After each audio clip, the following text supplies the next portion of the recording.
నిర్మల్ జిల్లా సోన్ మండలం సాకెర గ్రామం వద్ద ఇటీవల అధికారులు బాంబులతో చెక్ డ్యాం పేల్చివేసిన సంఘటన తీవ్ర దుమారం రేపింది. దీంతో మాజీ మంత్రి అల్లోల ఇంద్రకరణ్ రెడ్డి, ఎమ్మెల్యే ఏలటి మహేశ్వర్ రెడ్డి మధ్య మాటల యుద్ధానికి తెరలేపింది. కాగా పేల్చివేసిన చెక్ డ్యాంను పరిశీలించిన అనంతరం మాట్లాడారు. గత బీఆర్ఎస్ ప్రభుత్వ హయాంలో సుమారు 7 కోట్ల రూపాయలతో ఇంజనీర్ల సూచన సలహాలు తీసుకున్న అనంతరం చెక్ డ్యాం నిర్మించినట్లు పేర్కొన్నారు.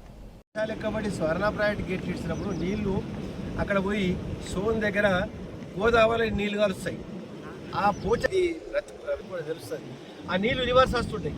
పైకి వెళ్ళొచ్చిన నీళ్ళు ఇక్కడే ఆగిపోతుంటాయి. ఇక్కడ కింది కొని అది గోదావరి. ఆ గోదావరి వరద ఎక్కువ ఉంటుంది, ప్రెషర్ ఎక్కువ ఉంటుంది. ఇది అర్థం చేసుకుంటాం లేరు. ఆ గంట 2 గంటలలో నీళ్ళు దిగిపోతాయి. మరి ఇప్పుడు 7 సంవత్సరాల క్రితం కట్టినటువంటి చెక్ డ్యాము మరి ఇప్పుడు ఇక్కడ సర్పంచ్ గ్రామస్తులందరూ ఉన్నారు.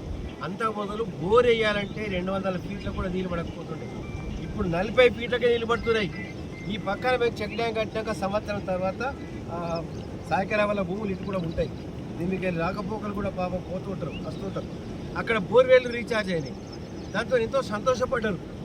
నీళ్ళు ఆపుకుంటే రీఛార్జ్ అయితే గవర్నమెంట్ ఆఫ్ ఇండియా కూడా ఎన్ఆర్ఈజిఎస్లో వరకు నీళ్ళు ఇన్కాల భూమిలో వర్షం పడ్డ నీళ్ళను భూమిలో వృధాగా మనము సముద్రాలకు గోదావరిలో అటు పంపించి వృధా చేయొద్దు.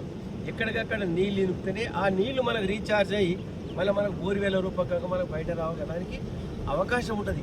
అవగాహన లేనటువంటి ఈ ఎమ్మెల్యే మరి ఇక్కడ ఈ యొక్క చెక్ డ్యామును కూలగొట్టమని చెప్పి ఏ విధంగా ఆయన ఈ విధంగా నిర్ణయం తీసుకున్నారో మరి దీనికి జవాబు చెప్పాలా. మరి ఇక్కడ మూర్ఖత్వమైన ఉన్నటువంటి ఆ ఏదైతే ఆ ఎగ్జిక్యూటివ్ ఇంజనీర్, ఇన్ఛార్జ్ ఇంజనీర్, నువ్వు కూలగొట్టావు. అప్పుడు కట్టిన వాళ్ళు ఇంజనీర్లే కదా.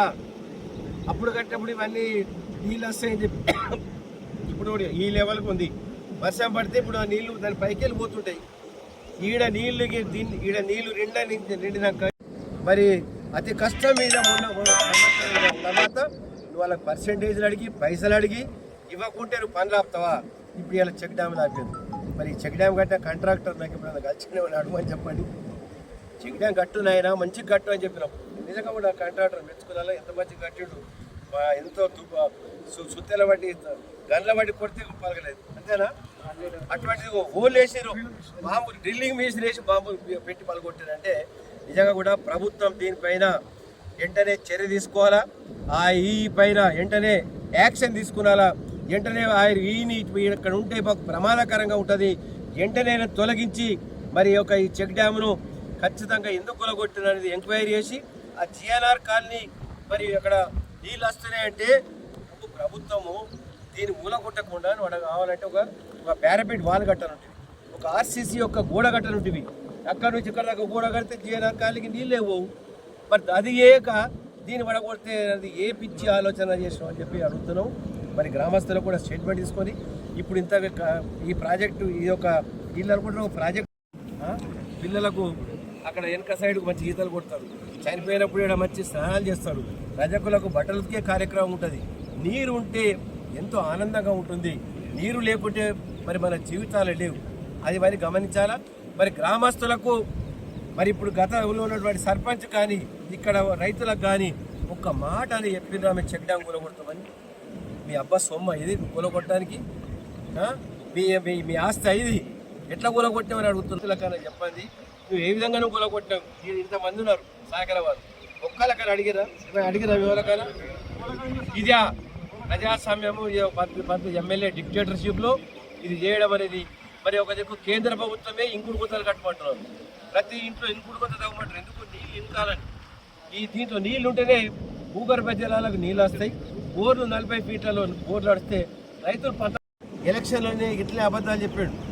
పోలీసు డిపార్ట్మెంట్ వాళ్ళు, ఎస్పీతో డిపార్ట్మెంట్ వాళ్ళతో, ఉన్నతాధికారులతో నేను కాంపిటీషన్ చేస్తా అంటాడు. అక్కడ దిగుతారు ఇద్దరు చెరుకడ్డ ఒడ్డుకు.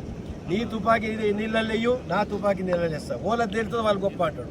ఈయన కట్టె తుపాకీ నీళ్ళ మీదనే ఉంటుంది. ఆయన ఇనుము సంబంధించిన తుపాకీ కాబట్టి మునిగిపోయింది. నేనే గెలిచానని చెప్పి చెప్పుకుంటాడు. ఇటువంటి తుపాకీ రాముడి యొక్క మాటలు చెప్పి ఎలక్షన్లలో తప్పుదోలు పట్టించి ప్రజలను ఈ విధంగా చేయడం జరిగింది. ఈ బిడ్డ ఇటువంటి తప్పులు చేస్తేనే భవిష్యత్తులో నీకు ఇక్కడ చరిత్రహీనుడు అవుతావు. నువ్వు కట్టించిన దాఖలాలు ఒక్కటి దిక్కులో ఏడాది నరైంది, ₹1 పని తీసుకురాలి. కట్టించిన మీరు కూలగొడుతున్నావు. మేము మొన్న గట్టిగా బాగా